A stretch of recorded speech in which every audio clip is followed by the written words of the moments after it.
আসসালামু আলাইকুম। এখন আপনারা দেখবেন সংবাদ শিরোনাম। সড়ক মহাসড়কে কোথাও সমঝোতা, কোথাও বা জোর করে আদায় হচ্ছে চাঁদা। টিম যমুনার জার্নিতে ক্যামেরাবন্দি স্পটগুলো। ঢাকায় এসে মফস্বলের সস্তা সবজির দাম বাড়ছে কয়েক গুণ। লাঠি কেন? লাঠির গাড়ি চাপা দেয় বড় ভাই, তার জন্য লাঠি নিয়ে অনেক সময় টাকা না দিলে ভয় দেখায়। তা আপনি তো 1500 টাকা এখানে দিয়ে দিচ্ছেন। হ্যাঁ, লেবার বক্সিস 300 আরও আছে, এগুলো দিয়ে 500 টাকা যায়। সে জায়গায় সাদা দিলাম 1000 টাকা, তাহলে কেমন লাগে? ইরান লেবাননে মার্কিন যৌথ বাহিনী হামলা, দুপক্ষের প্রাণহানি প্রায় 800।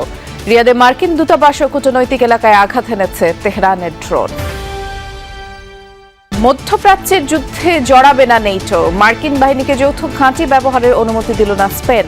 সব ধরনের ভিসার মেয়াদ 1 মাস বাড়িয়েছে কাতার। গণভোটের অধ্যাদেশ ও জুলাই সনদের বৈধতা নিয়ে হাইকোর্টের রুল। 4 সপ্তাহের মধ্যে জবাব দিতে হবে ইসিকে, আইন সচিব সহ সংশ্লিষ্টদেরও। বিরোধী দল থেকে ডেপুটি স্পিকারের জন্য নাম চেয়েছে সরকারি দল। সংসদের চিফ হুইপ সহ 7 হুইপ নিয়োগ। উদ্বোধনী অধিবেশনে ভাষণ দেবেন রাষ্ট্রপতি।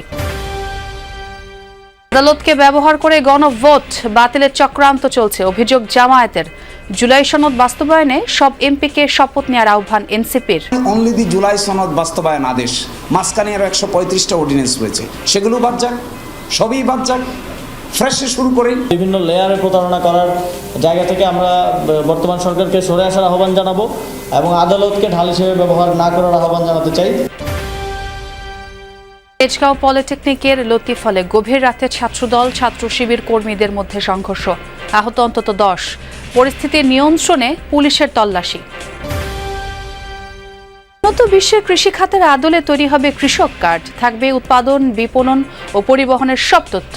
সরাসরি আর্থিক প্রণোদনা ও সহায়তা পাবেন চাষি। সত্যিকার অর্থে এই কার্ড যেন যুগ যুগান্তর ধরে ফার্মার্স বেনিফিটেড হয়। বেশ বড় একটা টেকনিক্যাল টিম কাজ করছে। একটা কৃষকের যতটুকু ম্যাক্সিমাম ডাটা সম্ভব আমি ওই কার্ডে সংরক্ষণ করতে চাই। আসসালামু আলাইকুম। এখন দেখবেন সংবাদ বিস্তারিত।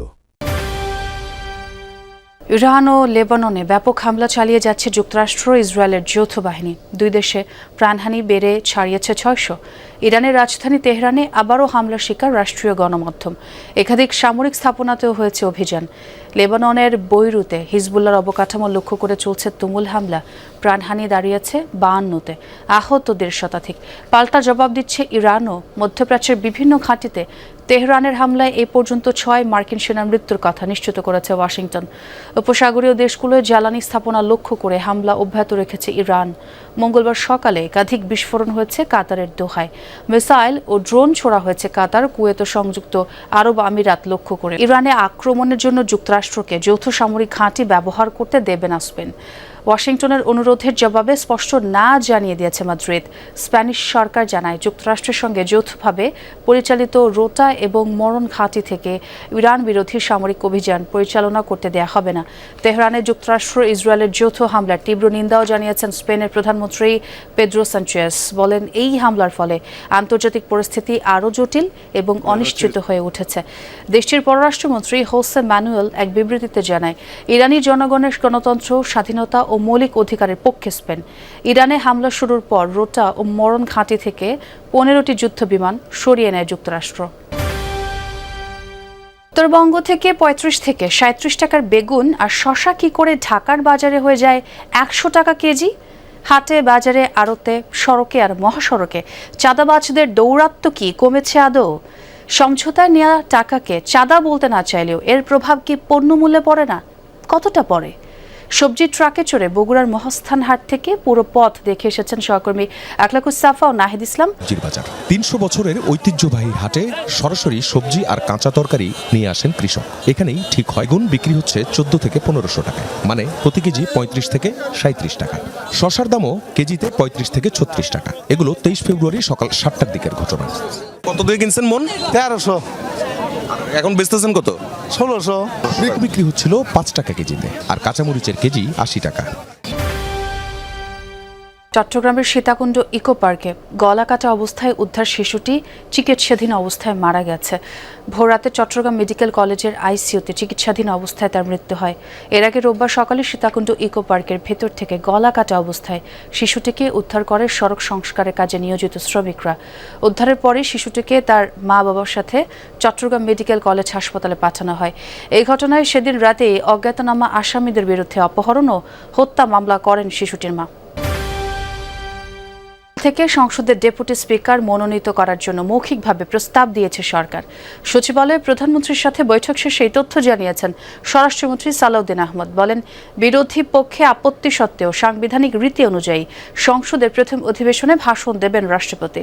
সংবিধান সংস্কার পরিষদ বিতর্কে স্বরাষ্ট্রমন্ত্রী বলেন, গণভোটে বিপুল ব্যবধানে হাঁ ভোট জয়ী হওয়ায় দেশের রাজনৈতিক ও সাংবিধানিক কাঠামোয় বড় ধরনের পরিবর্তনের পথ খুলেছে। এবার সেই পরিবর্তনের অংশ হিসেবে সংসদের ডেপুটি স্পিকার হতে যাচ্ছেন বিরোধী দল থেকে। সচিবালয়ে প্রধানমন্ত্রীর সাথে বৈঠক শেষে স্বরাষ্ট্রমন্ত্রী সাংবাদিকদের জানান, এরই মধ্যে প্রধান বিরোধী দল জামায়াত ইসলামীকে ডেপুটি স্পিকারের নাম ঠিক করতে বলা হয়েছে। এবং জুলাই জাতীয় সনদে যে আমরা যেটা ঐক্যমতের ভিত্তিতে যেটা আমরা সমঝোতায় এসেছি রাজনৈতিক সমঝোতার দলিল হিসাবে, সেটার বাস্তবায়ন এখন থেকে শুরু করতে চাই।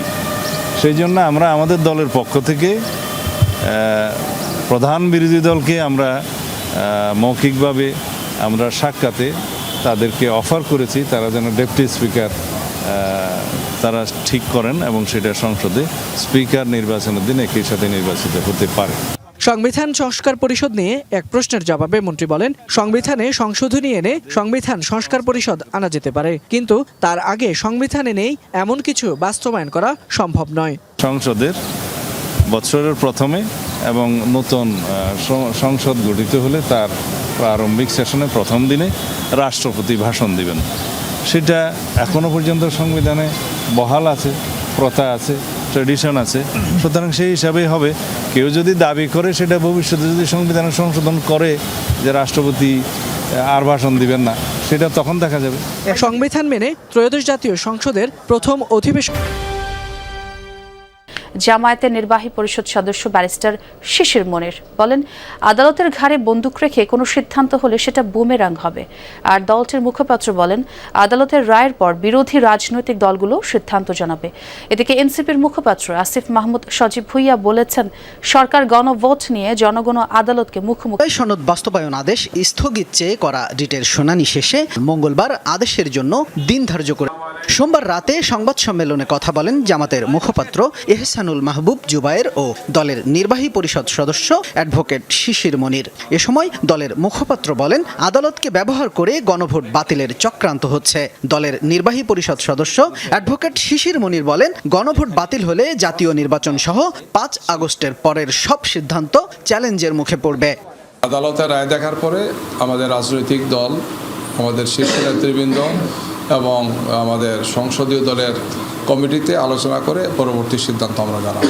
ওয়াই অনলি দি জুলাই সনদ বাস্তবায়ন আদেশ, মাঝখানে আরও ১৩৫টা অর্ডিন্যান্স হয়েছে, সেগুলো বাদ যাক, সবই বাদ যাক, ফ্রেশে শুরু করেই আবার আমরা ঘুরে ৫ই আগস্টের আমরা আদালতে এই কথা বলেছি, যদি তাই বলতে চান তাহলে সব বাদ দেন।